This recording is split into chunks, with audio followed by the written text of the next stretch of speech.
नमस्कार, मेरा नाम सूरज है और आप 7 PM बिहार देख रहे हैं। देखिए, शिक्षकों का 11 सूत्री मांगों को लेकर के जो है हम आज धरना प्रदर्शन पटना के गर्दी बाग में हो रहा है और जो है यहाँ पे हजारों हजार की संख्या में जो है शिक्षक यहाँ पे उपस्थित है। हमारे बीच जो है शिक्षक नेता आनंद मिश्रा जी हैं। आनंद जी, आज आप लोगों ने धरना पे आप यहाँ पे बैठे हुए हैं, क्या अभी तक कोई अधिकारी मिलने आए क्या? देखिए, मजिस्ट्रेट तो आए हैं, लेकिन मजिस्ट्रेट के मिलने से हमारा समस्या का निदान नहीं होने वाला है। हमारा समस्या का निदान सरकार स्तर पर होने वाला है, माननीय मुख्यमंत्री के स्तर से होने वाला है, लेकिन अभी तक इसकी कोई पहल नहीं हुई है। हमारा 1 दिवसीय धरना है। हम सरकार के समक्ष अपनी एकता का प्रचंड प्रदर्शन करने के लिए आज आए हैं, अपने हकों की बात करने आए हैं। सरकार हमारी उचित और वाजिब मांगों को पूर्ण नहीं करती है, जो 11 सूत्री है, तो हम सरकार को चुनाव में चोट पहुंचाने के लिए कार्य करेंगे, सरकार को सबक सिखाने का काम करेंगे। सत्ताधारी के कोई प्रतिनिधि या प्रतिपक्ष के कोई नेता आपसे मिलने आए क्या? जी, अभी तक जो हमें सूचना प्राप्त हुई, सत्ताधारी दल के प्रतिनिधि तो टीवी चैनलों के माध्यम से या हम लोग को मिलने के माध्यम से समर्थन जाहिर करते हैं, लेकिन अभी धरना स्थल पे नहीं आए हैं। हाँ, नेता प्रतिपक्ष के आने की सूचना मिली है कि माननीय तेजस्वी यादव जी हमारे कार्यक्रम को समर्थन देने के लिए आने वाले हैं। हम उनका इंतजार कर रहे हैं, देखते हैं उनका कब तक वो आते हैं। तो देखिए, जो नेता प्रतिपक्ष तेजस्वी यादव हैं वो यहाँ पे आने वाले हैं और भी कुछ शिक्षक हैं, उनसे बात करेंगे। सर, किस मांगों को लेकर के आज हम लोग धरना पे बैठे हुए हैं? देखिए, ये मांग है कि शिक्षकों का मान सम्मान। आज शिक्षक आर्थिक संकट से गुजर रहे हैं और किसी भी राज सत्ता के लिए, राज सत्ता में यदि गुरु का सम्मान नहीं हो, गुरु के परिवारों की रक्षा नहीं हो, तो फिर वो राज सत्ता किस काम का। आज शिक्षक पूरे गुणवत्तापूर्ण शिक्षा देने के लिए आप उनसे आकांक्षा रखते हैं, लेकिन उनके परिवारों की रक्षा, एक शिक्षक के यहाँ कोई गंभीर बीमारी से ग्रस्त हो जा रहे हैं तो वो शिक्षक गर्त में चला जा रहा है। शिक्षकों के लिए कोई मेडिकल फैसिलिटी यानी बढ़िया गंभीर बीमारी से यदि कोई परिवार का सदस्य ग्रसित हो जाए तो उसके लिए कोई तरह की व्यवस्था सरकार के तरफ से नहीं है। दूसरी बात कि जहाँ जिस राज सत्ता में गुरुओं का सम्मान नहीं हो, विद्वता की पूजा नहीं हो, वो राज सत्ता टिकाऊ हो ही नहीं सकती और उसकी हम अच्छी कल्पना नहीं कर सकते हैं, उस सरकार की भी कल्पना नहीं कर सकते हैं। और नीतीश कुमार जी इतनी नौकरियां दिए हैं, इतने शोहरत तो बहुत कमा लिए हैं, लेकिन हम उनके लिए बस 2 लाइन में कहना चाहेंगे कि शोहरत की बुलंदी 2 पल का तमाशा है। शोहरत की बुलंदी 2 पल का तमाशा है, शोहरत की बुलंदी पर तू नाज ना कर। हमने आसमान से गिरते हुए तारों को देखा है। इसलिए शोहरत तो आपकी है, हम मानते हैं, लेकिन शोहरत में 4 चांद और लग जाएगा माननीय मुख्यमंत्री जी, जब आप अपने सत्ता में गुरुओं का उचित मान सम्मान देंगे। तो देखिए, कुछ महिला शिक्षिका भी हैं, उनसे भी बात करेंगे।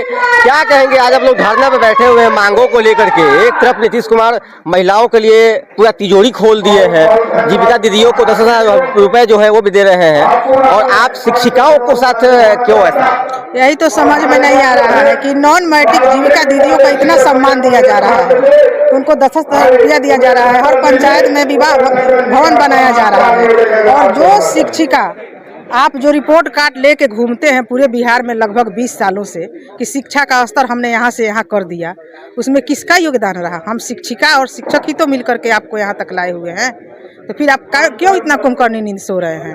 अब तो आपको जगना चाहिए ना। कम से कम हम लोग को सम्मानजनक जिस वेतन की बात के लिए आपने हमसे परीक्षा ले लिया, जवानी से अब हम लोग जो है बुढ़ापे की तरफ अग्रसर हो रहे हैं और केवल परीक्षा पे परीक्षा, परीक्षा पे परीक्षा। जो कुछ आपने कहा हम लोगों ने किया, और आपके मानने की बात आती है तो आप भगने लगते हैं। ये क्या हो गया? ये नारी सशक्तिकरण का नारा कहाँ से हुआ? कौन सी महिला का आप सम्मान कर रहे हैं जब शिक्षित वर्ग की महिलाओं को जो है अपमान कर रहे हैं? ये 2 तरह का नीति नहीं चलेगा। समय रहते अगर आप हम लोग के मांग को नहीं मानते हैं तो आप बिहार के सड़क से लेकर सदन तक शिक्षक की चुनौती को स्वीकार करने के लिए तैयार क्या परिचय हुआ? मेरा नाम नरगिस नाज, मैं गोपालगंज से हूँ। तो और भी कुछ शिक्षक नेता हैं यहाँ पे हैं। सर, क्या कहेंगे, आज आप लोग जो है एक तरफ है चुनाव सर पे है, कभी भी आचार संहिता लग सकता है, और ऐसे में आप लोग जो है आज 1 दिवसीय धरना पे बैठे हुए हैं। क्या लगता है सरकार इतनी जल्द आप लोग की मांगे पूरी करेगी? देखिए, सरकार की जो नीति है शिक्षकों को लेकर वो ठीक नहीं है, क्योंकि पिछले 11 महीनों से राज्य के विशिष्ट शिक्षक 15,000 रुपये कम वेतन पा रहे हैं। ये कौन सा राज्यकर्मी का तोहफा है? मैं सरकार से पूछना चाहता हूँ कि ये राज्यकर्मी का कौन सा तोहफा है जिसमें वेतन बढ़ने के बजाय घट रहा है। राज्य के लाखों शिक्षक हताश हैं, परेशान हैं, उनमें काफी रोष है, आक्रोश है और असंतोष है। सभी लोगों को सरकार ने कुछ न कुछ दिया, लेकिन राज्य के शिक्षकों को उपेक्षित करने का काम किया है। इसको लेकर हम सड़क पर उतरे हैं, आगे भी हमारी लड़ाई जारी रहेगी। आज अगर आप लोगों की मांगे पूरी नहीं होगी तो आगे अब क्या करेंगे? देखिए, आज शिक्षकों का जो सैलाब सड़कों पर आप देख रहे हैं, कार्यक्रम के समापन के उपरांत शीर्ष नेतृत्व बैठ करके आगे की रणनीति बनाएंगे और आपको इसके बारे में सूचना दी जाएगी। क्या परिचय हुआ? मैं शिशिर कुमार पांडे, नालंदा से। तो और भी कुछ शिक्षक हैं, क्या कहेंगे? अभी तक कोई सरकारी मुआयने मिलने आए कि नहीं? अभी तक तो नहीं आया है, लेकिन मजिस्ट्रेट सर आए थे और बोले कि हम आपका मेमोरेंडम भेज दे रहे हैं, डीएम के माध्यम से सीएम के यहाँ जाएगा। लेकिन अगर सरकार हम लोग के आज बुलाकर वार्ता नहीं करती है तो हम लोग, अभी चुनाव का टाइम आया है, हम लोग भी सरकार को दिखाएंगे कि अगर हमारी मांगों को नहीं मानेंगे तो आपकी मांग को भी हम लोग नहीं मांगेंगे।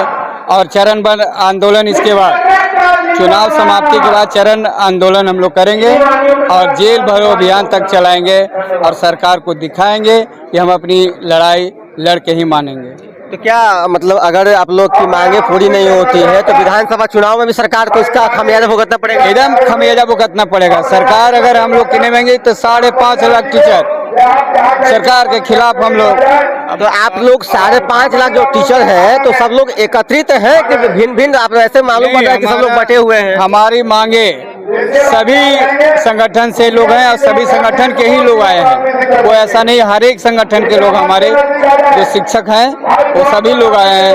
और प्राथमिक शिक्षक संघ है, हेड टीचर वाले लोग हैं, विशिष्ट शिक्षक के लोग आए हैं, सारे संगठन से लोग आए हुए हैं और सारा लोग हम लोग बैठकर आज अपना निर्णय लिए हैं कि हम लोग आंदोलन करेंगे। सरकार से आए हैं? हम फतुआ से आए हैं, फतुआ प्रखंड, मुकेश कुमार यादव। तो क्या आप भी टीचर हैं? हाँ, हम विशिष्ट शिक्षक हैं। हम सरकार के आदेशानुसार सक्षमता परीक्षा दिए थे और हमें आशा थी कि सक्षमता परीक्षा देने के बाद हमें पदोन्नति और सेवा निरंतरता का लाभ दिया जाएगा, लेकिन उन सभी चीज़ों को भुला करके और हमारी वेतन 10 से 15,000 20,000 कम मिल गया। तो मैं माननीय मुख्यमंत्री महोदय से अपना आवाज़ आपके चैनल के माध्यम से पहुंचाना चाहता हूं कि हम शिक्षकों के साथ न्याय करें और शिक्षक के आशीर्वाद ले करके ही 2025 के चुनाव में उतरे, ताकि इनको हम शिक्षकों का आशीर्वाद मिले और ये भी सफल होवे। इसीलिए हम माननीय मुख्यमंत्री महोदय से एक बार फिर आह्वान करूंगा कि शिक्षकों का आशीर्वाद ले करके ही 2025 के चुनाव में उतरे, सभी विशिष्ट शिक्षकों को सेवा निरंतरता का लाभ देते हुए समस्थानिक इंडेक्स में पे फिक्सेशन करने का कार्य करें और जल्दी से वेतन भुगतान करें। मैं मुकेश कुमार, आपके चैनल। तो देखिए, जो आज यहाँ पे आप देखेंगे कि हजारों हजार की संख्या में जो है यहाँ पे जो है गर्दनीबाग के जो गर्दनीबाग का जो धरना स्थल है, इस धरना स्थल पे यहाँ पे शिक्षक जो है वो यहाँ पे अपनी मांगों को लेकर के बैठे हुए हैं और उनका जो मांग है अपनी पूरा करने को लेकर के। आपकी राय क्या है? हम